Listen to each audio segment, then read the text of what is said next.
After the Imola Grand Prix, the calm atmosphere at Ferrari quickly changed. Everything looked like it was going well on the outside, but behind the scenes, a very important situation was unfolding. Ferrari team boss Vasseur sent a strong and direct message, not to the media, not to the public, but internally. And that message was for Lewis Hamilton. Hamilton, the 7-time world champion who joined Ferrari with the status of a living legend, received what many would call a public warning. This message came because of some things Hamilton had been saying about his struggles with the 2025 Ferrari car. He had been talking about how hard it was to adapt to the car and mentioned some suggestions he made behind closed doors to help improve things. But those comments, even if they were made respectfully, caused a stir. The big question is, why did all of this explode now? Vasseur has always been known for his calm and diplomatic tone.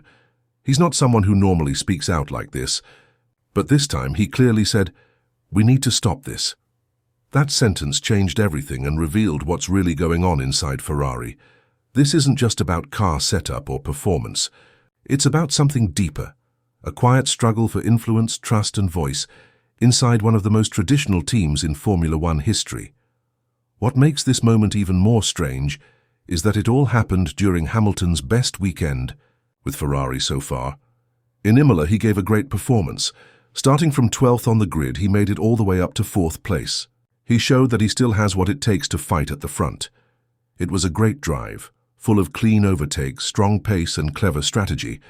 But along with that great result came noise behind the scenes, and that's where the story becomes even more interesting. Imola was supposed to be a celebration. It was Hamilton's first race in Italy as a Ferrari driver. He was racing in front of the passionate Italian fans, the tifosi. And the crowd was excited. The mood around the track was festive, and the car finally looked competitive. For the first time since joining the team, Hamilton seemed fully connected with the machine beneath him. But in the paddock, the conversation wasn't only about performance. People were also talking about the things Hamilton had been saying recently. He had spoken about his ideas to improve the car. He admitted that he had been facing resistance inside the team when he tried to suggest new directions. He said he had been trying to bring some changes, but it seemed like the team had other priorities. These words didn't sit well with everyone. That's when Vasseur stepped in. After the race, Vasseur addressed the situation directly. He said, "We have to stop this." His tone wasn't angry or aggressive, but it was firm.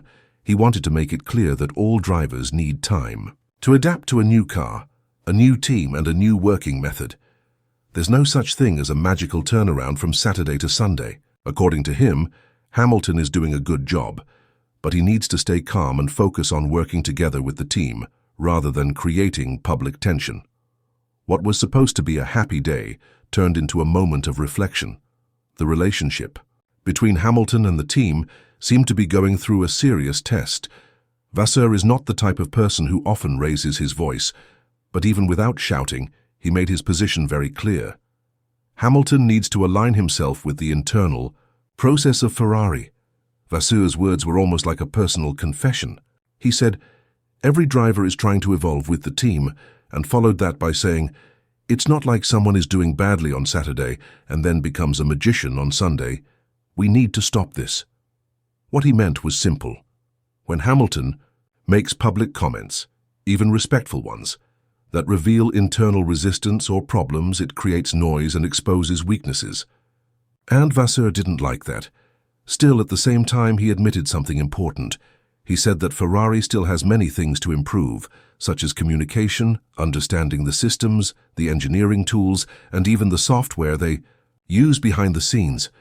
So even while asking for calm, he was also showing that Hamilton had a point. The system isn't perfect, and change is needed. Now comes the difficult part. How far can Hamilton push with his suggestions without looking like he's trying to control the team? And on the other side, how long can Ferrari afford to ignore the ideas of a driver who has already proven himself to be one of the greatest in history? This is the real issue now. It's not just about setup or lap time. It's about leadership, structure and trust. After the race, Hamilton was clearly more satisfied. And for good reason. The car finally responded the way he needed. The strategy was spot on, the pit stops were clean and fast, and he was able to race hard against top drivers fighting for real points. On the radio, his message was clear and heartfelt. "Thanks, guys, perfect strategy. The car was amazing, very grateful, very proud." That was for the Tifosi. But even in that moment of excitement, Hamilton gave a warning, his own quiet way of making a point. He said that if they can improve qualifying and keep racing like this, a win will come. That means he believes the race pace is now strong, but the problem is still the performance on Saturday.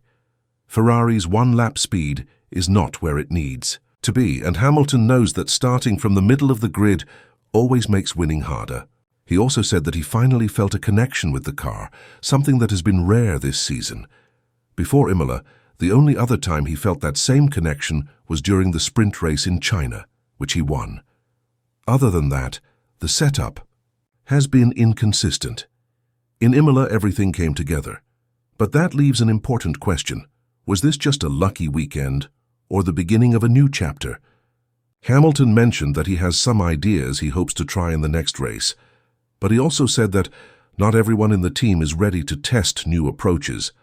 That shows that even though he's happy, he's still pushing for improvement. Without that push, even a great weekend like Imola might not be enough to change Ferrari's direction. When Hamilton won the sprint in China, many people thought that was the start of Ferrari's big turnaround. For the first time, he looked fully comfortable in the car. The rhythm, the control, the strategy, everything clicked. But since then, the team hasn't been able to repeat that level of performance. Even Hamilton admitted that Imola was the only other time he felt that same comfort and flow. This is important. It proves the problem isn't with Hamilton's ability. He still has the speed, the racecraft, and the hunger to fight.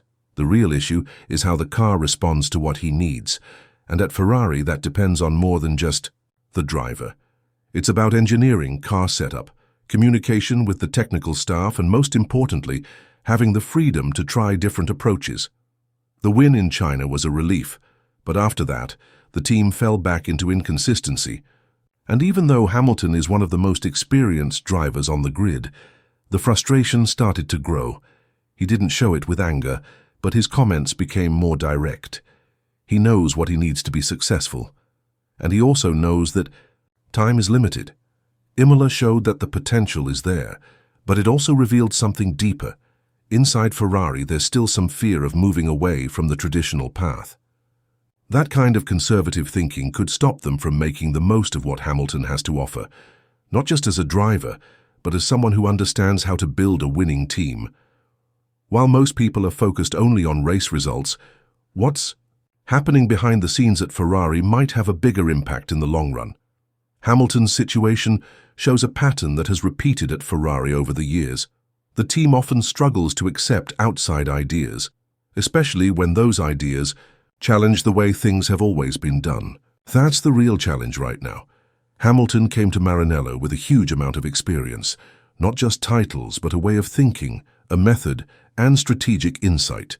He knows what works and what doesn't work at the top level of Formula One, but inside Ferrari, any new idea must go through a layer of tradition. It's like every change needs to be checked against an old rulebook, and when a new driver comes in and starts suggesting different paths, even politely, it often meets resistance. Vasseur is trying to keep the team united, but it's clear that not everyone at Ferrari sees Hamilton as one of their own yet. Maybe some people still view him as an outsider, and the big question now isn't whether Hamilton will adapt. He's already doing that. The real question is, will Ferrari allow him to have real influence? Will they let him help shape the car, the strategies, and maybe even the culture of the team? Because if they keep treating his ideas as just noise, the team might miss a huge opportunity. In Formula One, ignoring someone like